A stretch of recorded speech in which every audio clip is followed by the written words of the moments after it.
Cheerleaders, blood-sucking, and witchcraft. What's up, everybody? Back today with another review, and it's going to be All Cheerleaders Die, the newest film from Lucky McKee and Chris Silverton. They co-wrote and directed it. Lucky McKee, of course, is known for doing May, and he did The Woman a couple years back. Chris Silverton is probably best known for directing I Know Who Killed Me, starring Lindsay Lohan. So that brings us to All Cheerleaders Die, and it's actually a remake of a film the two did together in 2001. Apparently this has a higher budget, I'm assuming. I haven't seen the original, but the story is this girl goes to infiltrate their cheerleading squad at her local high school because she wants to ruin their senior year, and the football captain and his cronies senior year also. And there's a reason she wants to do it. We find that out in the first few minutes of the film, and that really hooked me in from the beginning. From there, she infiltrates the squad, and things take this crazy supernatural twist, and some of the cheerleaders basically become like revenants. That's the best way to describe them. They're kind of like blood-sucking zombies, but they retain their looks. And that's a big part of this movie, too, is the whole cheerleader sex thing. You know, it's tons of scantily clad women running around. So I think a lot of teenagers are going to like this movie, definitely. And, you know, grown adults, I didn't mind it myself. So besides that, it's a horror comedy, and it does kind of take all the horror tropes. And I hate that term.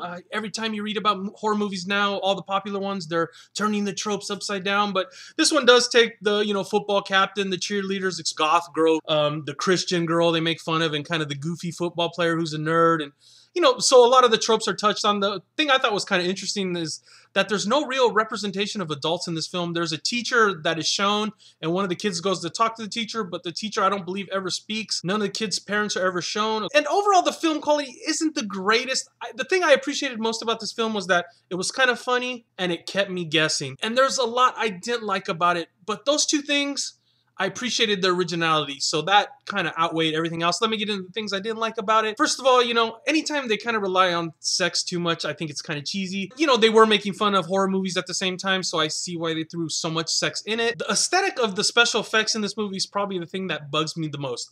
I just didn't like it. There's this thing with these stones, and I don't want to get too much into it and spoil it for you, but there's these little stones, and when you see the movie, you'll know what I'm talking about. It just looks like something cheesy out of Charmed. Besides the special effects, I just thought the whole tone could have been a little more serious, but that's just my personal preference of things. I like more serious tones. This one was just a little too goofy, and of course, you know, the acting is, you know, second rate. Like any good horror movie, the acting is shitty, but it kind of plays a little bit. Just the overall aesthetic of the film, I just did not like. So overall, I have some mixed emotions about this movie. I enjoyed the originality. I enjoyed the fun, you know, carefree movie it was trying to be. It wasn't trying to be too dark, too serious. Had a great setup for a sequel at the ending.